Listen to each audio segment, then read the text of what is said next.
Hey, friendo, Steve here. Welcome back to the Untitled Steve News Show thing, whatever it's called. Anyways, let's hop right into it this week. The first story, the biggest story, perhaps, of the century, certainly of the year, that isn't pandemic, comes to us courtesy from the United States government. That's right, the Pentagon, just this week, decided to freak us all out and release actual footage of actual UFOs that they have no idea what it is. Because why not, right? We're already dealing with the end of the world. Why not throw aliens into the equation? This week, the Pentagon officially released and confirmed as real 3 videos shot by apparently the Navy. Did the Navy release this? The Navy apparently has planes. I thought that was just the Air Force because the word air. Anyways, 3 videos, unidentified flying objects. 2 of the videos have audio with one of the pilots speculating that one of the objects is probably just a souped up drone, and honestly, that's probably exactly what it is, with new and better drones seemingly hitting the market on a monthly basis. So that's weird. Let's take a look at one of these video clips here. All right, so this first one, there's the black dot against a lot of gray, and so now it's white. Yeah, I don't know, man. It's so grainy and you can't tell what the hell it is. But I mean, the fact that pilots are freaking out over it probably should tell you something. I don't know, man. I kind of feel like if UFOs are sophisticated enough to fly light years and light years, millions and millions and millions of light years, to get here to Earth, chances are they're not going to have anything that's even visible to the human eye. Certainly not what could potentially just be a bunch of drones. I mean, seriously, if you watch any student short film these days, everybody has drone shots. So it's probably just a really, really fancy drone. That's what I'm probably. You know what I want to have happen? Until you guys remember Harry Reid? He's the senator. That used to be a big deal, and then now he's not a senator anymore. He used to talk a lot about how the government totally has alien technology in a warehouse somewhere, like at Area 51 or whatever, and that it was making getting officers who get near it sick. This is a real dude who's talking about this stuff with actual clearance to stuff, and he's saying that alien technology exists right here on planet Earth. Man, yeah. We're in for it, man. Right at the height of this pandemic, man. Some aliens are going to show up and be like, hey, we want our tech back. Give us our shit back. And by the way, we're just going to eviscerate. I just watched Annihilation last night, incidentally. Oh, boy, that was a cool flick. Anyways, you guys check that out. It's on Prime, I think. Anyways, next up, movie theaters. Dying off, man. Some bombshell news dropped this week that puts the doubt into the future of the movie-going experience, man. Trolls World Tour, the sequel to the 2016 Trolls movie, broke all records for digital release of a movie, according to its distributor, Universal Pictures. And because Universal gets a much larger cut, so apparently it didn't make as much money since its release, which is only a week or two.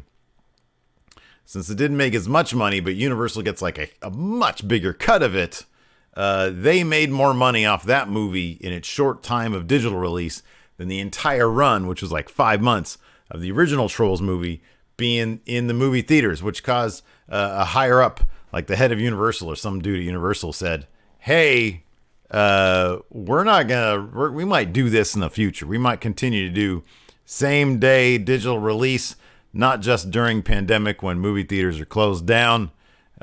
Which led, and Ricky and Elliot over at Internet Today did a whole exhaustive thing about this, but I'm going to boil it down in about 3 minutes because that's what I do here. It prompted the heads of AMC theaters to say, okay, fine, you're talking about that. We're not going to distribute any Universal movies ever again in AMC theaters. Look, man, movie theaters, they kind of have it hard enough right now, don't they?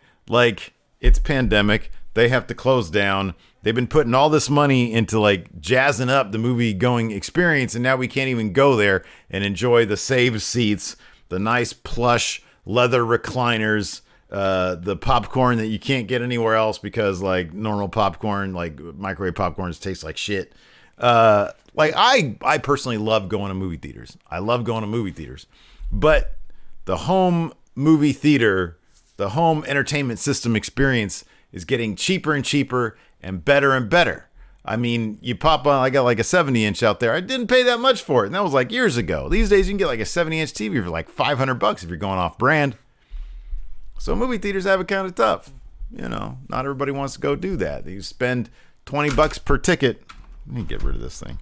Spend like $20 per ticket to take the whole family, go down and say, I probably would not have gone to see the Trolls movie, but it came out and Bama wanted to see it, so $20, plunk it down. And then she loved it. She thought it was great. I saw like 15 minutes of it and I just left the room. But so I get it, man. Movie theaters got to be freaking out right now. They're losing all sorts of business. The summer movie season shot completely, probably going to be just, you know, a mess. Because I don't really think if they're going to start letting people in the movie theaters anytime soon, which I know some states are gonna, they're going to do it with social distancing guidelines. So you can fit like what? 20 people in a movie theater when you can usually fit like a couple hundred? You know, by the social distancing guidelines, you know, it sucks, man. Their 2020 is shot. It was just completely shot. So it kind of sucks that the head of Universal is like, oh yeah, this made a lot more money for us than those chumps at the movie theaters did. So we're going to keep on doing this. That's messed up, man. You can't kick people when they're down. That's messed up. Anyways, this news might appeal to you if you're into comic books. For a very long time, I was an avid comic book collector, and then at one point I was trying to make comic books, which you can get at my web shop. Where did I put those things? I had them around here somewhere. Anyways, go to MF Shop here. You can buy some of my old comic books. But of course, comic book industry has also been hit hard by the pandemic. They're not really considered essential services, unlike the WWE. Because of that, the largest and really only distributor of comics, Diamond Comics Distribution, decided to stop sending comics to shops in like late March. So it's been now over a month. Marvel basically halted operations. They stopped sending out their comics to Diamond, obviously, because Diamond's not going to send them out. DC apparently was trying to go through smaller distribution channels to get their comics into comic book shops, which I think most comic book shops haven't necessarily closed. They're just doing a lot of curbside pickup. So obviously business is like way down for them. I saw artists like Jim Lee, I know Rob Liefeld, were doing these really great sort of charity sketch events where Jim Lee's putting out some like really, really beautiful pieces. I didn't see any stuff Rob Liefeld was doing, but I'm sure they were great. And they were raising like a ton of money for comic book stores because they've been hit hard by this.